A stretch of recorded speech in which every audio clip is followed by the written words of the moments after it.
Welcome back, everybody. I have a wonderful video for you this week. It is how to make 3 holiday desserts or Christmas desserts in your slow cooker, specifically 3 different kinds of pies. Of course, because this channel is all about making recipes vegan and also easy to make, there will be 3 vegan pies I'm going to show you, and also a sneaky recipe at the end. So make sure to watch the whole video to its entirety so you get that wonderful 4th free recipe. The 3 pies that will be featured for you today are apple pie, pecan pie, and pumpkin pie. You will make the crust and the filling and they will all cook simultaneously in the slow cooker, or you can make the crust and bake them separately in the oven. No matter what holiday you're celebrating this December or even in January, these recipes are sure to light up your home with delicious flavor, also warming spices, and hassle-free because they don't require lots of steps and lots of time to make. So without further ado, let's get to these wonderful recipes that are going to light up your holiday even more than it already is bright, hopefully.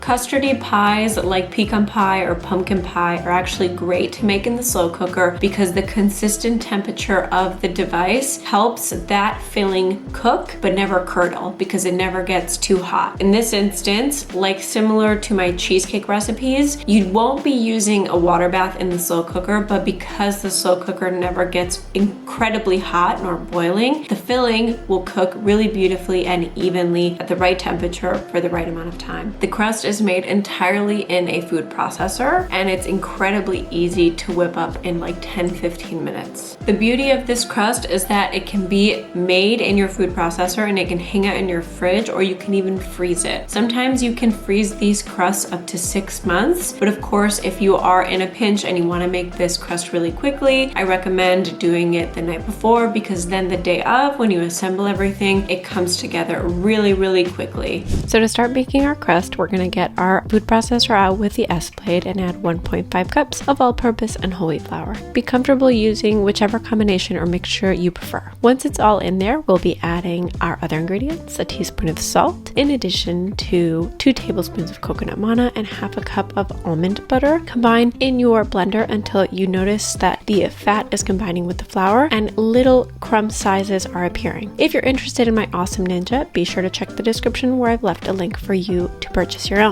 Add 2 bananas. I love to add bananas because I always have really ripe ones lying around, but you can also just use really ice cold water to make this crust combine and come together. You know it's ready when it starts to slap off the side of the blender.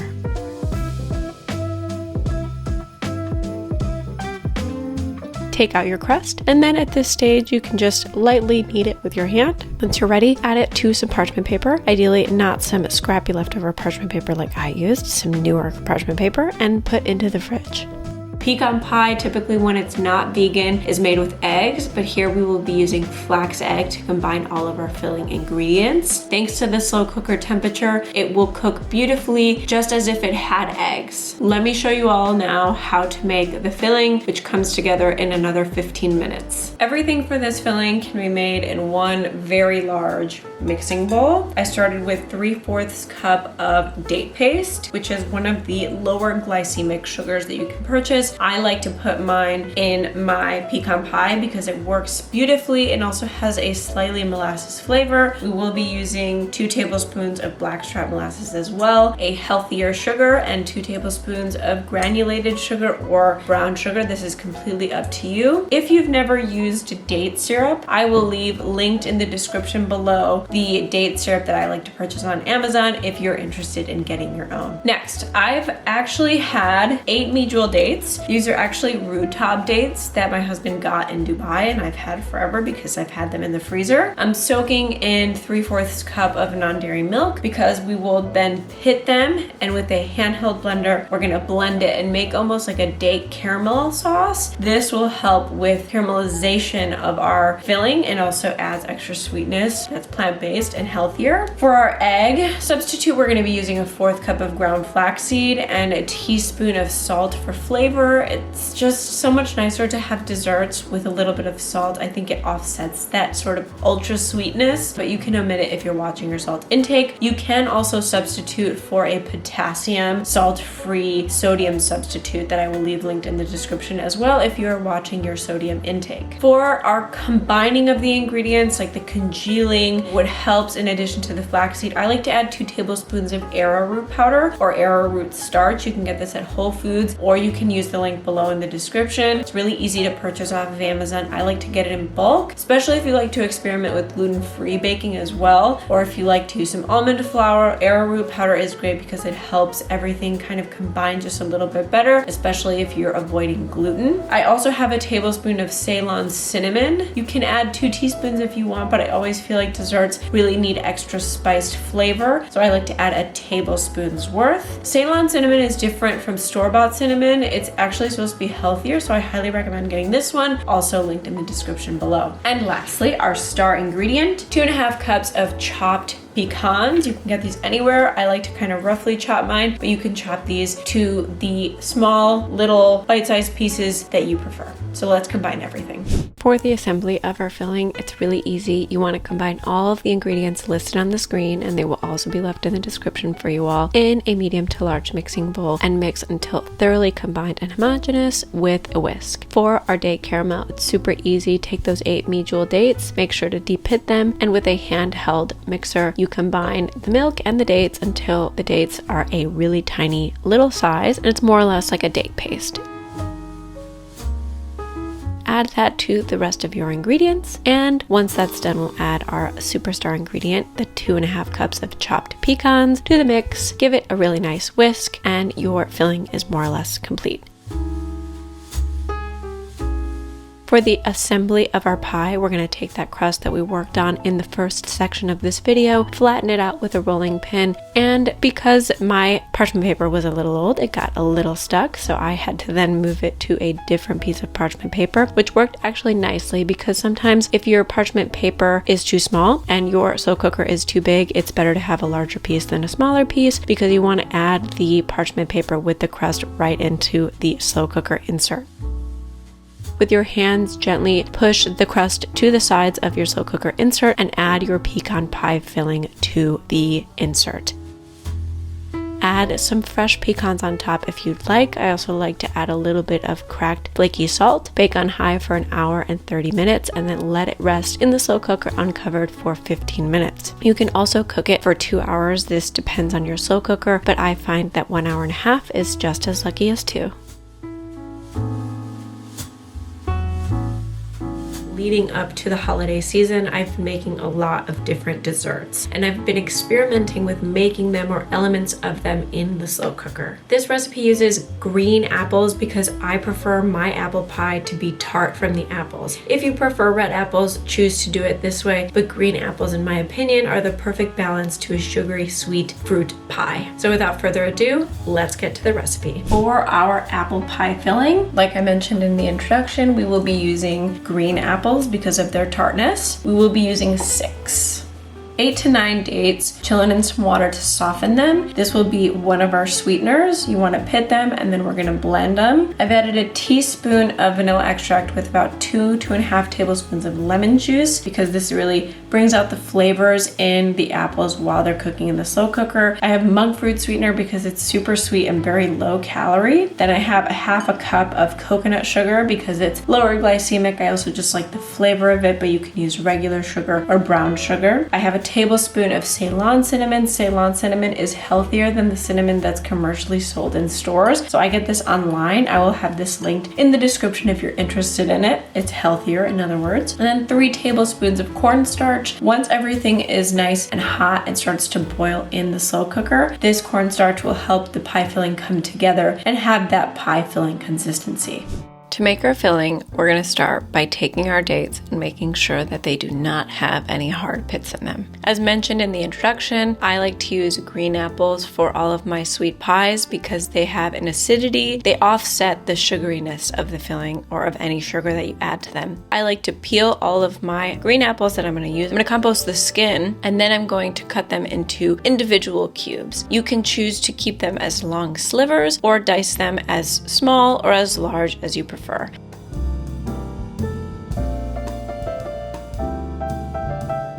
toss in the lemon juice, the vanilla extract, all of the sweeteners that I mentioned, and in the food processor, I quickly break up the dates and combine everything and set it aside. For the crumble topping, combine oats, whole wheat flour, coconut sugar, cinnamon, salt, and avocado oil or olive oil in a medium to small mixing bowl, and you just combine these ingredients and set it aside. You can do this also the night before. It can chill in your fridge for up to 24 hours, no problem at all.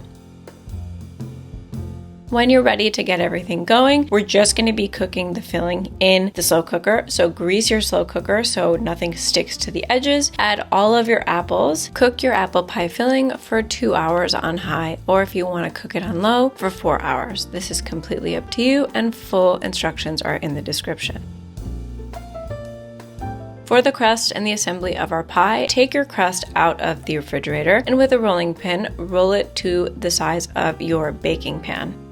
I like to lightly grease my pie pan just to make sure that nothing sticks to the bottom, and then I add my crust to the bottom, making sure that it's very nice and evenly thinned on all sides, but also I like to leave a little bit of a crust because I do think it looks rather nice. Make sure that your crust is even in every little corner, and then add your pie filling. I let mine chill in the refrigerator the night before because I do this pie in steps to make my life very easy. I like to crimp the outside of my pie because I think it looks much nicer, but you can just crimp it with a fork if you prefer. I add my topping of my oats and my cinnamon and my olive oil, healthy fats on top. I add a little bit of extra granulated sugar, and then I bake at 375 Fahrenheit for 30 minutes. As I said before, if you want to not par bake your crust, I recommend cooking it on high for about 10 to 15 minutes so the middle of the crust cooks completely, and then lowering it to 375.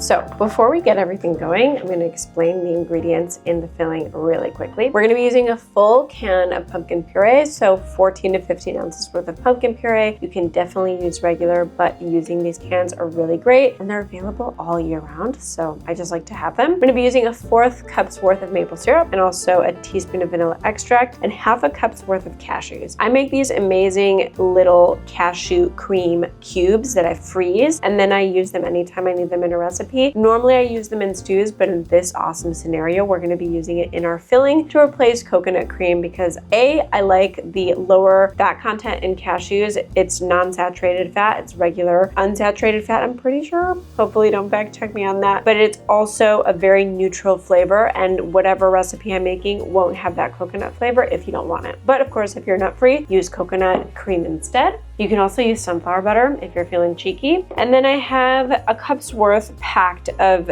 dates that have been soaked in water. I'm gonna be using, I think the pronunciation is, Neglet Noor dates, something like that. I always confuse them. They're smaller and they're actually very dry when you buy them at the grocery store. So I like to let them soak, but honestly, you wanna soak your medial dates as well whenever you use them in a recipe. So save some money if you know you're gonna be baking a lot with dates, and get the cheaper ones and just soak them before you blitz them. Additional ingredients, we're gonna be using a teaspoon of kosher salt in addition to a 1/4 cup's worth of cornstarch. You can also use tapioca starch. I haven't tried this with arrowroot powder, but sometimes I do have luck with it as well. And a 1.5 tablespoons of pumpkin pie spice, which I like to get in bulk this time of year because it's really easy to just take a tablespoon's worth of the spice and knock it into whatever recipe you're making. Basically, all we need to do now is blend everything and then assemble it all into the slow cooker. For pumpkin pie filling, everything comes together super quickly in our Vitamix, and it will be done in 10 to 15 minutes depending on how much you've done for prep work. Add all of the ingredients listed on the screen and also in the description into a high-speed blender, ideally a Vitamix, also linked in the description, and then set aside.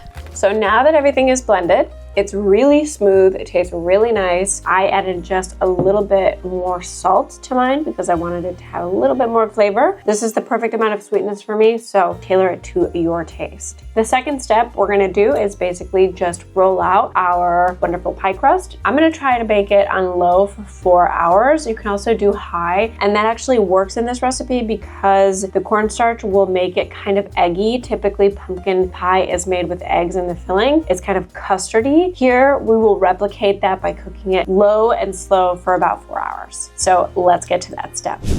For the assembly of our pumpkin pie, it's very similar to the assembly of our pecan pie. We're going to take out the same crust. I do have a variation on the crust. In case you're interested, I'll leave that in the description, but you can use these crusts universally for any pies that you want. It's just fat, flour, and a little bit of sugar. But I like to measure out my pumpkin pie to the insert of my slow cooker, and then I put it in similar with parchment paper, and then I add all of my pumpkin pie filling to my pumpkin pie. I smooth it out with a spatula, and then I add it to my slow cooker. It can cook for 4 hours on low or on high for 2 hours. So you choose what you prefer. If you cook it on high for 2 hours, it cooks the crust really well and also the filling, but on a low setting, I think it cooks the crust just a little bit more, but the filling is more set. So you choose which bake you prefer in your ultimate final product. Once your pie is fully cooked, gently take it out of your insert. It will bend a little bit. This is completely normal, and then let it cool completely before you start cutting and dig into it. What is sticky toffee pudding? Sticky toffee pudding is a very traditional dessert in the UK. I believe it's English in origin, but don't fact check me because it is probably wrong. Sticky toffee pudding is a silky cake that is moist and made from dates. The reason why it's made from dates, I have no idea, but I'm here for it. I live for it because if you eat a little healthier, you often do substitute sugars for dates or more natural fruits. They're still very caloric, but they have a wonderful natural caramel flavor. In addition to the cake, we're going to be making a caramel sauce, but I will be making this on the stove top, and then I'm going to blend it in the Vitamix. Also, this recipe doesn't take a ton of time. I would say it probably takes 30 minutes max to put it all together. Let's get to the recipe. We're gonna explain the ingredients just a little bit. For the actual cake, this is what we're gonna put in there. So the first thing, 12 medjool dates that have been soaking in almond milk, homemade almond milk that I make in the Almond Cow for about 4 hours. I recommend you do this overnight. We are gonna cook these down a little bit on the stove top and then chop them up. I will show that to you in a second. A cup and a half of flour. I chose whole wheat flour and all-purpose flour. Feel free to adjust those ratios as you'd like. Like you could do more whole wheat flour than all-purpose flour. This is completely up to you. Baking soda, baking powder, a teaspoon's worth of pumpkin pie spice. You can choose just to use cinnamon instead, and then half a teaspoon's worth of kosher salt. For our wet ingredients, we have quite a bit. We have a cup of vegan yogurt, unsweetened vegan yogurt. I think half a cup of maple syrup, half a cup of olive oil. I'm using olive oil. You can use vegan butter or whatever fat you prefer, but olive oil works really nicely in this cake. And then I have a teaspoon's worth of vanilla powder or vanilla extract, whatever you have on hand, and just a little bit of orange zest because it adds a nice floral tone to this cake. So let's get to this section. For our sticky toffee pudding, we're gonna start by chopping up our soaked medjool dates, making sure that they're pretty small. You don't want them to be way too large. And then add them back with the milk and proceed with the following steps.